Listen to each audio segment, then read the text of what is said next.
Bueno, muy buenas tardes para todos los que se están conectando. Ya nuestra compañera, la jefe Tatiana Mateus Garzón, referente de seguridad del paciente de la agencia Zipaquirá, va a dar inicio a nuestra conferencia del día de hoy.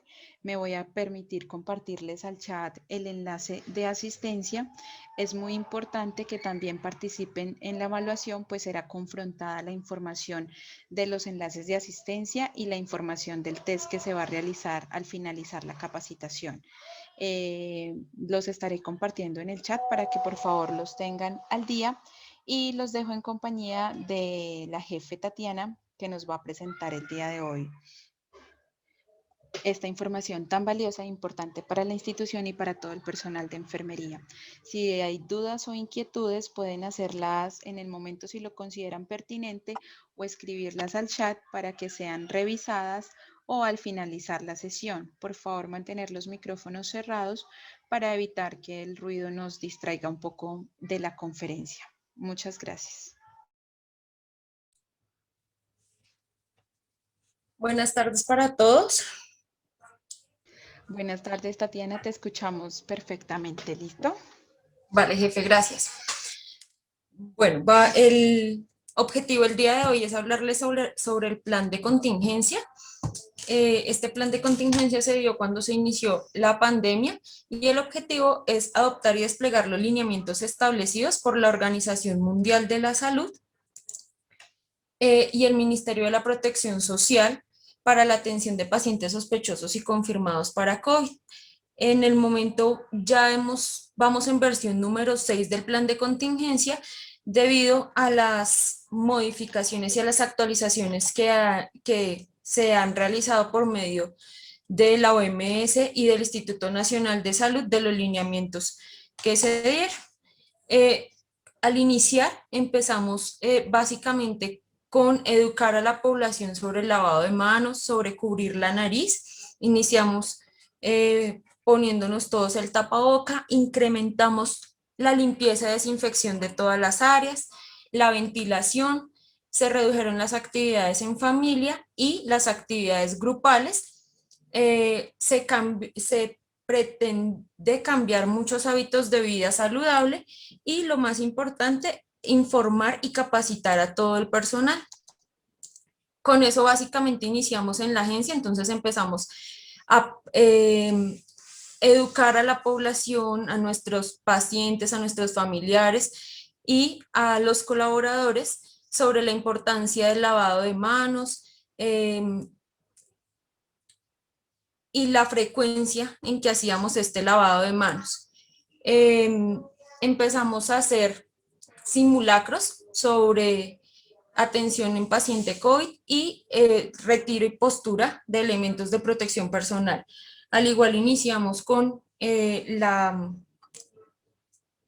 diligenciamiento de la corona, que es básicamente poníamos ahí los signos y síntomas que presentábamos en el transcurso de los días de trabajo. Respecto a los lineamientos sobre los cuales empezamos a trabajar nuestro plan de contingencia,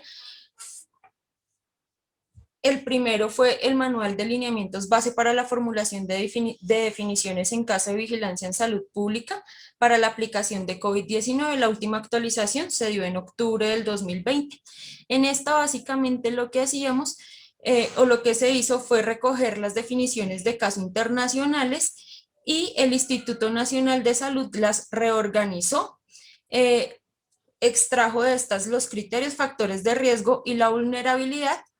En los tiempos hizo una depuración de criterios para hacerlos excluyentes y finalmente dimos definiciones de caso con aproximación de contactos. Se sacan 3 definiciones de caso para COVID, caso sospechoso, caso probable y caso confirmado, con unos criterios de laboratorio, clínicos y epidemiológicos. Se dan 3 actualizaciones en mayo, en julio y la última en octubre. Para caso sospechoso tenemos que se dan 3 primeras definiciones, que es todo paciente con enfermedad o toda persona con enfermedad respiratoria aguda, más fiebre, más un síntoma de tos o dificultad respiratoria e historia de viaje. El segundo, enfermedad respiratoria aguda, más un contacto con caso sospechoso o probable o positivo en los últimos 14 días. Y el tercero, persona con enfermedad respiratoria aguda que haya tenido una hospitalización o que esté hospitalizado y tenga ausencia del diagnóstico. Para este caso sospechoso se proponen unos criterios clínicos y es que tenga fiebre, tos, debilidad, fatiga general, cefalea, mialgia, dolor de garganta, disnea, anorexia, náuseas, vómito, diarrea y alteración del estado mental. Y se establecen unos criterios epidemiológicos y es que el primero resida o trabaje en un área de alto riesgo de transmisión para el virus, el segundo resida o viaje a un área con transmisión comunitaria, el tercero trabaja en una institución de salud o un hogar y esté en durante los 14 días anteriores al inicio de los síntomas. Y el cuarto es todo paciente con enfermedad respiratoria aguda severa o con dificultad aguda severa, con fiebre mayor de 38 grados centígrados cuantificada, más tos que inició en 10 días anteriores y que requiere hospitalización. Para el caso probable, decimos que es todo caso sospechoso para el cual no se tiene prueba de COVID-19 o su prueba no es conclusiva. Y se tienen también unos criterios clínicos o epidemiológicos. Los criterios clínicos son los mismos del caso sospechoso. Adicional a esto se dice que si tiene un contacto de un caso probable o confirmado, si es un caso sospechoso que tiene imágenes radiológicas que muestran hallazgos sugestivos de COVID, entonces una radiografía de tórax que presente opacidades difusas, un TAC de tórax que presente opacidades en vidrio esmerilado bilateral y un ultrasonido pulmonar que sus líneas pleurales se evidencien engrosadas. La cuarta definición para el caso probable es toda persona que tiene un inicio reciente de anosmia o eugesia y en la ausencia de alguna otra sintomatología o alguna otra causa identificada. Y el último es paciente que fallece o persona que fallece sin ninguna otra explicación, que presentó dificultad respiratoria o que tiene antecedente de tener dificultad respiratoria y que haya tenido contacto con un caso probable o confirmado.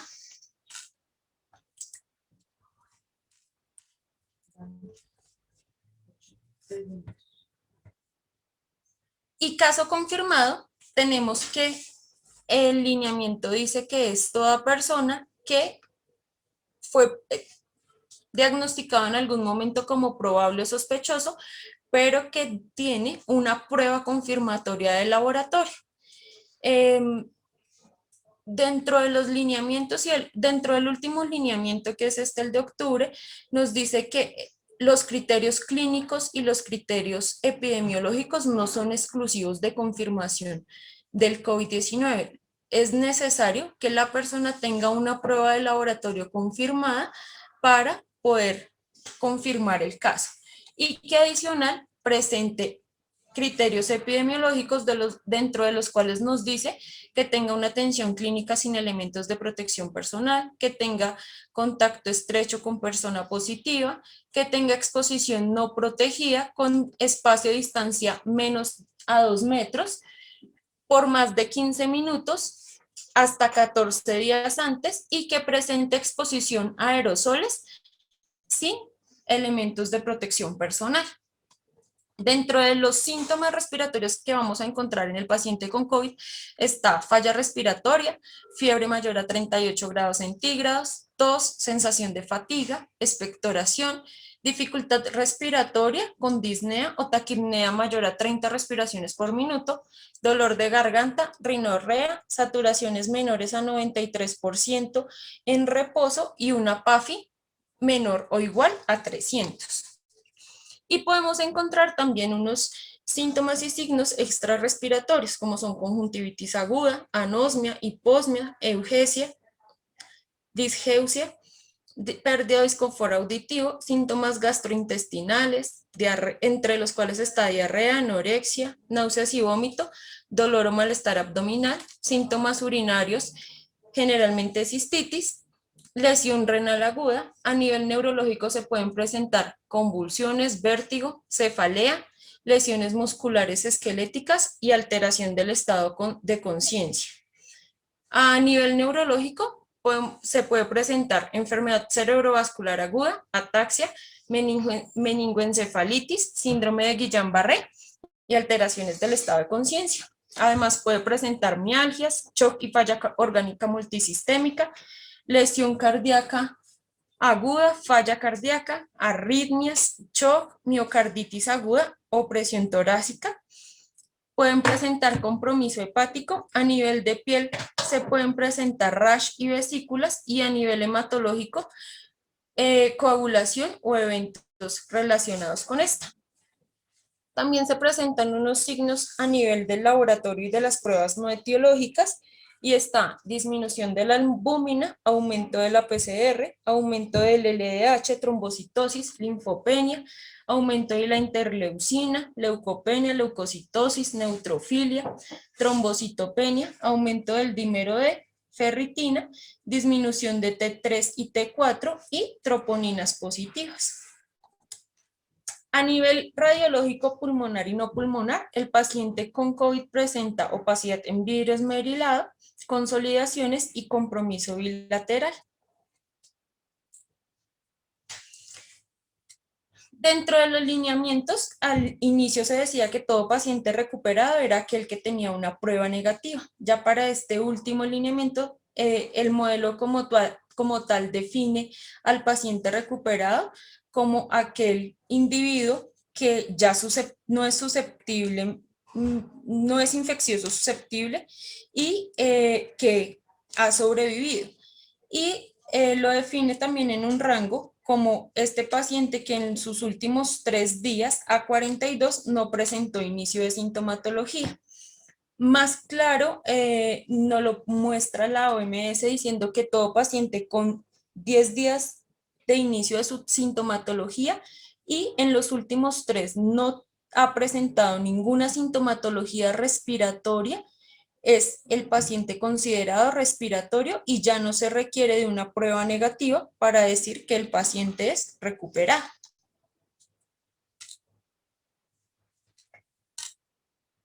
El otro lineamiento en el que nos basamos para realizar el plan de contingencia es el lineamiento para el uso de las pruebas de laboratorio de salud pública en el marco de la emergencia sanitaria por COVID-19 en Colombia.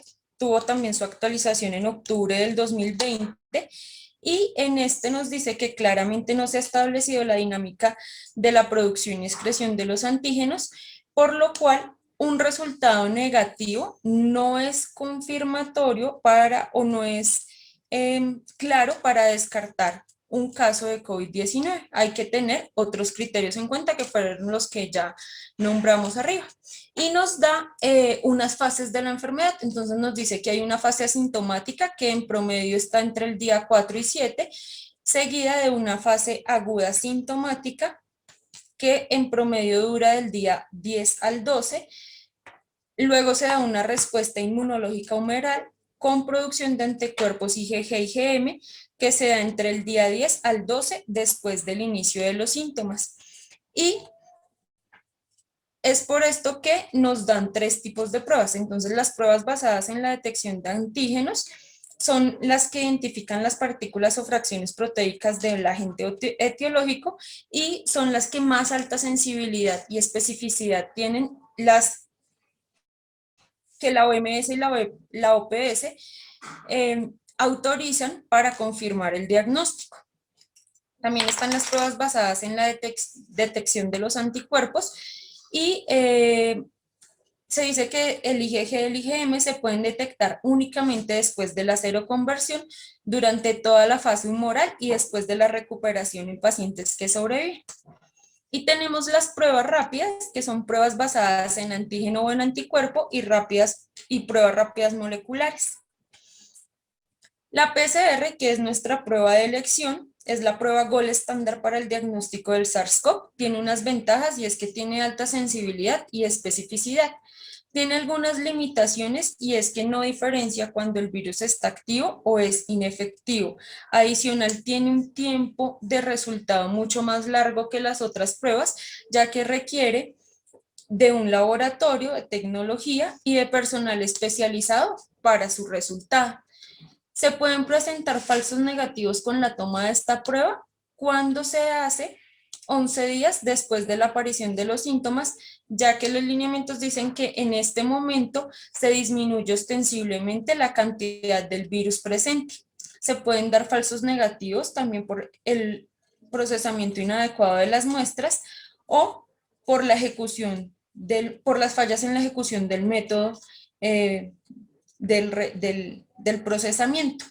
Se pueden dar falsos positivos si hay contaminación de la muestra o se pueden presentar también estos falsos positivos cuando hay una reacción cruzada con otros virus que se presentan en la muestra.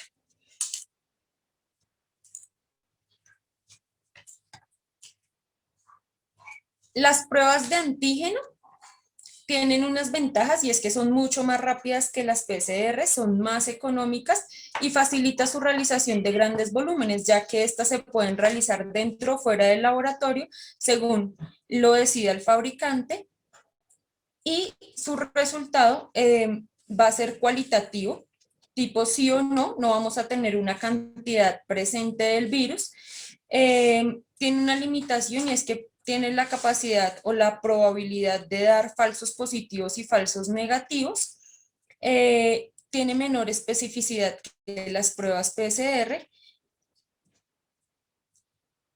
Los falsos negativos se pueden dar si la muestra se toma 11 días posteriores a la aparición de los síntomas, si se procesa inadecuadamente o si hay fallos en la ejecución del método, generalmente con el reactivo que esté en mal estado. Y falsos positivos cuando se da reacción cruzada con otros virus presentes en la muestra.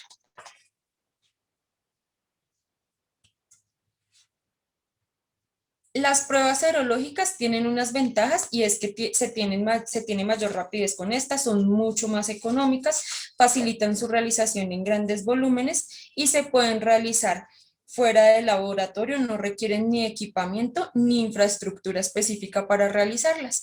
Tienen limitaciones, también son de muy baja especificidad, se aumentan o hay probabilidad de que se aumenten los falsos negativos y los falsos positivos con esta prueba.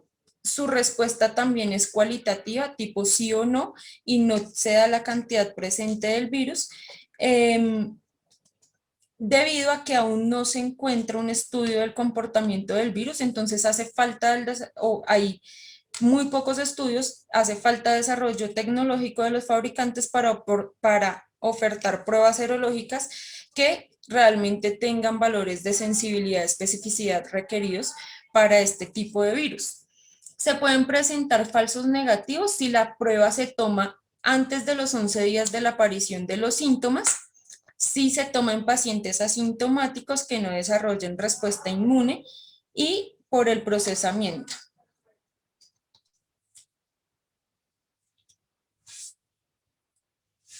Respecto a todos estos lineamientos, entonces ya empezamos a revisar las rutas de atención y el manejo clínico que manejamos con los pacientes con COVID. Entonces, empezamos a revisar elementos de protección personal.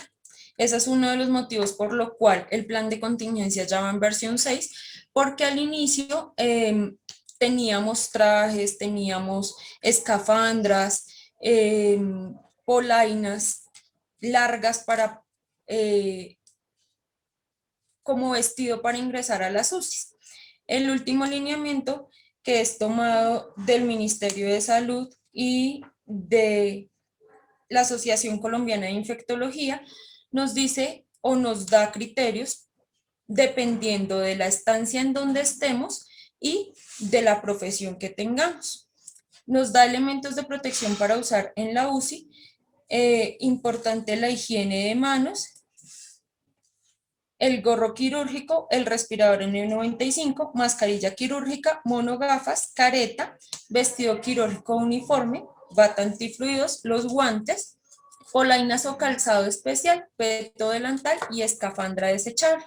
Entonces, en este momento, el ministerio nos dice que dependiendo si estamos en la UCI, adultos, neonatal o pediátrico, y por lo menos en la primera línea vamos a encontrar que para enfermera auxiliar de que no esté en contacto con pacientes respiratorios, solamente vamos a tener lavado de manos, gorro, mascarilla quirúrgica, monogafas y bata antifluidos. Cuando se generen aerosoles, que es la sexta línea, para todo el personal que esté va a tener eh, lavado de manos, gorro N95, monogafas, escafandra, bata antifluido y uniforme quirúrgico. Cambia igual cuando estamos en cirugía, dependiendo dependiendo del profesional y dependiendo de las funciones de cada persona dentro de la sala de cirugía, debe tener un tipo de elementos de protección personal. Para consulta externa también cambia. Para el laboratorio, para el personal administrativo y para la tripulación de ambulancia. Entonces, llegamos a un consenso para la utilización de los elementos de protección personal en la unidad COVID, y toda persona que esté en unidad COVID va a tener uniforme quirúrgico, bata o traje, gorro, tapabocas N95, y durante los procedimientos va a tener adicional careta o monogafas. Para la atención de las personas o de los pacientes en hospitalización y urgencia con sospecha COVID, eh, el Instituto Nacional de Salud nos da este flujograma en donde dice que toda persona 9. Es importante que paciente posterior a sus 10 días o que tenga alta médica, se le dé 10 días de aislamiento posteriores a su alta. La segunda ruta que tenemos, ya partiendo de esta, entonces es el ingreso del paciente. Todos nuestros pacientes ingresan por consulta externa y referencia, y son avisados previamente, en donde revisamos si el paciente es sintomático respiratorio, se debe indagar si tiene prueba o si se le realizó prueba. En algún momento empezamos a utilizar con referencia una lista de chequeo sobre sintomatología respiratoria, para saber si el paciente llegaba sintomático respiratorio o no, para saber a qué unidad lo llevábamos. Si el paciente no estaba sintomático respiratorio al ingreso, lo llevamos a la unidad no COVID, y si el paciente estaba sintomático, lo llevamos a la unidad COVID. El paciente se recibe siempre con todos los elementos de protección personal. Se procura tener el menor contacto posible, el menor tiempo de contacto posible con la tripulación, y generalmente se le avisa a servicios generales para que posterior al traslado del paciente y al tránsito del equipo asistencial hagan su desinfección. Se le brinda información en el momento del ingreso al familiar sobre el llamado por parte del médico, la información, las visitas, se entregan las pertenencias que no sean necesarias tener dentro de la unidad y se firman los consentimientos. Se traslada finalmente el paciente ya a la unidad, se realiza la cadena de custodia sobre las pertenencias que tenga, y se inicia su manejo. Ahí ya identificamos si el paciente tiene prueba, y si no tiene la prueba, entonces iniciamos los trámites para la toma. Ya vamos a ver más adelante cómo se toma la muestra. ¿Qué pasa con el paciente sintomático? Entonces, si viene con prueba positiva, va a la unidad COVID 10 días, y ya después de 10 días podemos ver si es recuperado, y si es recuperado, lo pasamos a la unidad no COVID con aislamiento. Si este paciente sintomático tiene PCR negativa, se va a la unidad no COVID y se le da aislamiento. Todos los pacientes que ingresan a ME Integral ingresan con 3 días de aislamiento de contacto, y se les realiza baño con clorexidina para evitar las infecciones, el aumento de las infecciones dentro de las unidades. todo paciente sintomático que ingrese a nuestras unidades debe tener o que tenga alta sospecha de COVID, se le da aislamiento respiratorio hasta que tengamos los resultados de las pruebas. Para la salida del paciente, entonces se da la orden de ingreso en la revista, se avisa referencia, se organizan los documentos y se realizan todos los procesos administrativos. Generalmente se le informa al familiar y se acerca a la clínica, se realiza todos los trámites administrativos de cancelación y se da la boleta de egreso, sale el paciente con todos sus elementos de protección personal, sale el paciente con su tapabocas quirúrgico, perdónenme, y el personal con sus elementos de protección personal, se le entregan los documentos, las recomendaciones y muy importante, así como lo dice el lineamiento, el aislamiento 10 días posteriores al egreso. Para el ingreso del personal también se hizo una ruta de atención. Paciente ingresa, el personal ingresa a la unidad, a la institución con ropa de calle. Al ingreso se realiza higienización de los pies, lavado de manos y se cambia la ropa por el uniforme con el que va a estar en la unidad y ya puede ingresar a la unidad.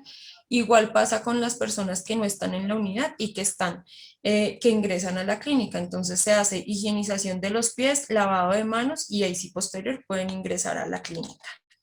E ingresa por la zona de transición, se realiza el lavado de manos. Lo primero que deben hacer es la colocación del N95. Nosotros hicimos un cambio respecto a los lineamientos del Instituto Nacional de Salud, ya que en las listas de chequeo que ellos nos daban, lo último que nos poníamos era el N95.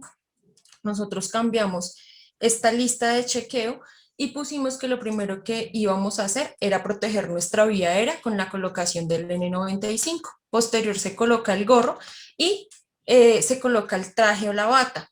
El lineamiento dice que ya no es necesario utilizar los trajes Tíbet, pero aún en las agencias los tenemos, entonces lo que hacemos es rotarnos un día traje, un día bata y ya podemos ingresar a la unidad.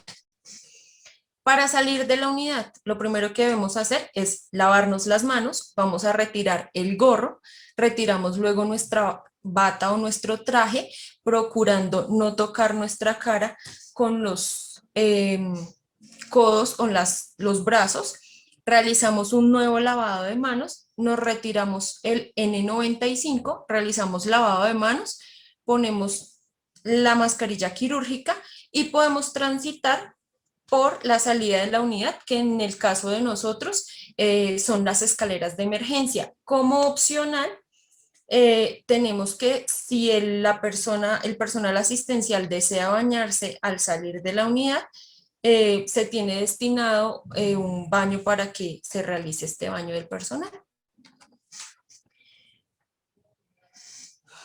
Ya pasamos a la solicitud de las pruebas. Entonces empezamos a revisar desde el ingreso del paciente de nuevo si tiene prueba o no. Si tiene prueba por antígenos o PCR, revisamos si es antígeno, si está positiva, se continúa el manejo médico y se tiene el paciente como confirmado COVID. Si la prueba es negativa, si la prueba es negativa, pero el paciente tiene sintomatología, nosotros lo confirmamos con una PCR. Si el paciente no tiene prueba, inmediatamente se le hace la PCR. Se hace la solicitud de la orden, entonces la orden debe ir con toma y procesamiento con ambos códigos CUPS. Se debe autorizar en referencia o se debe solicitar la autorización de la toma de esta prueba. En algunas EPS nos solicitan a llenar una planilla o llenar un formato de Google autorizando la toma de la muestra. Esto se realiza y damos aviso a seguridad paciente o a quien haga las veces en la agencia de vigilancia epidemiológica para que haga la ficha, la cargue al Civigila y notifique el evento, ya que es un evento de notificación inmediata. nosotros tenemos como laboratorio Colcan, entonces adicional a esto nos toca realizar una ficha de notificación para Colcan para que ellos nos puedan procesar la muestra. ¿Cómo hacemos la toma de la muestra? Entonces, primero hay que llenar toda la documentación, informar al laboratorio, las niñas de terapia, el personal de terapia es quien realiza el informe al laboratorio, solicita los insumos, realizan su colocación de EPPs, educan al paciente sobre la toma, realizan la toma y la embalan en nevera de icopor para ser trasladada al laboratorio. El resultado de esta prueba para nosotros está saliendo en 72 horas posteriores a su toma, entre 48 y 72 horas. Para las defunciones, entonces todo paciente que fallece por COVID hay que avisar al familiar, se avisa por el grupo de referencia, se hace la realización del RUAF por parte médica y se realiza la impresión de los antecedentes. Ya nosotros tenemos el RUAF, el certificado únicamente por medio magnético, ya no tenemos físicos, entonces tenemos que hacer la impresión. Para el diagnóstico de COVID, entonces paciente sospechoso va a salir con un diagnóstico que es COVID-19 en números romanos, virus sin identificar, y para el paciente confirmado tiene que decir como último diagnóstico virus COVID-19, virus identificado. Se debe imprimir, se debe realizar la impresión del RAF con los diagnósticos para que la funeraria sepa si el paciente es positivo o sospechoso o es negativo. Se realiza el alistamiento del cuerpo según el protocolo y se hace la organización de las cadenas de custodia y se dispone el cuerpo finalmente en el tanatorio. Se realizan trámites administrativos. Ya para la entrega del cuerpo, entonces la funeraria tiene que tener una impresión del antecedente y una impresión del RAF largo, y se entregan las pertenencias. Señora, se entregan las pertenencias del paciente a la funeraria, no vamos a, las que no se van a guardar o el paciente, el familiar no se va a quedar con ellos, generalmente celular, documentos, dispositivos médicos como bastones, muletas, sillas de ruedas con las que haya llegado el paciente, esas pertenencias sí se le entregan al familiar. Lo que es ropa y que sean cosas que uno puede, que pueden contener el virus, se le entregan o a la funeraria o se, se, se desecha.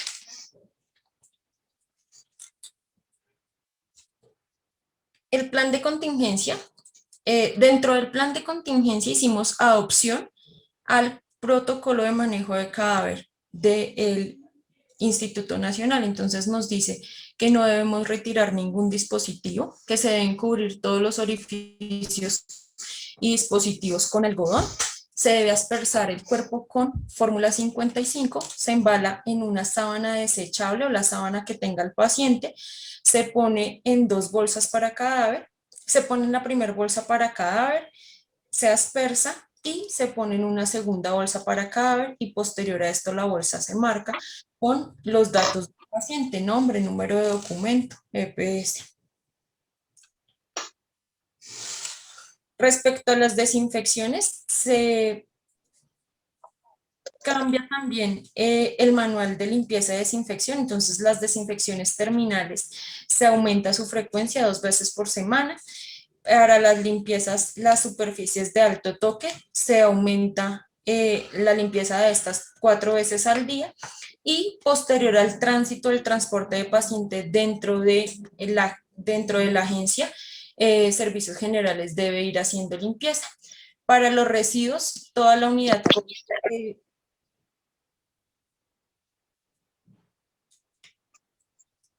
para los residuos, toda la unidad COVID debe estar con bolsa roja y estos residuos deben ir en doble bolsa roja aspersada. Dentro de la ruta de vigilancia epidemiológica, entonces tenemos que vigilancia epidemiológica se encarga de revisar la fecha de inicio de la sintomatología, las pruebas que se realizaron al paciente, realizar la ficha de notificación, que es la 346, realizar la notificación al Civigila, enviar los archivos planos a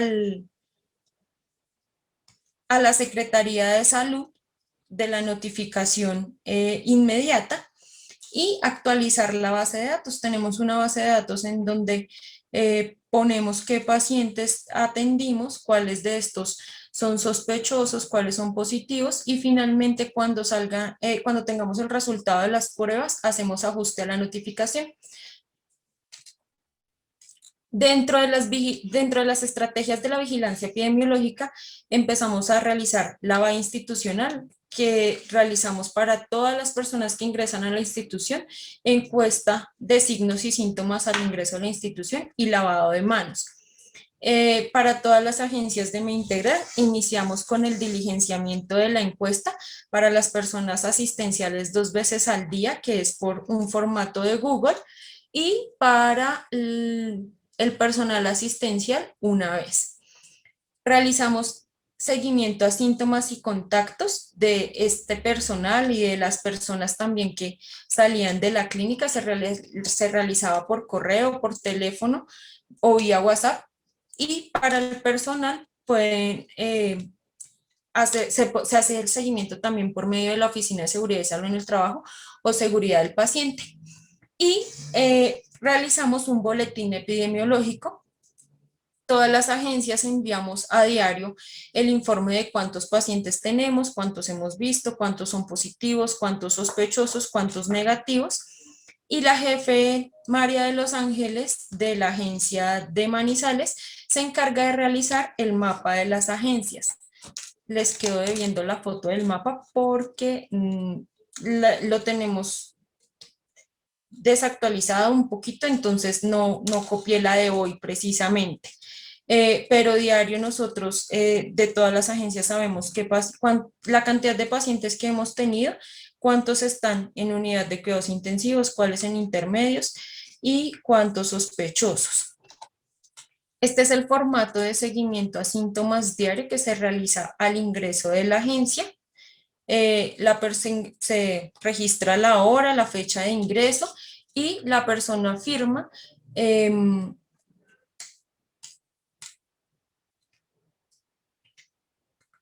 diciendo si los síntomas que tiene o lo que reporta es real. Y cuando se evidencia que presentan síntomas al ingreso, no se les permite el ingreso y generalmente se llama a la persona de seguridad y salud en el trabajo, a la referente de seguridad en el paciente para que explique a la persona que no puede ingresar a la institución porque presenta síntomas respiratorios y se le direcciona hacia el hospital regional, en este caso acá en Zipaquirá, que es donde atienden a los pacientes con COVID por urgencias. Al ingreso de la institución también se tiene un control de los insumos que ingresan.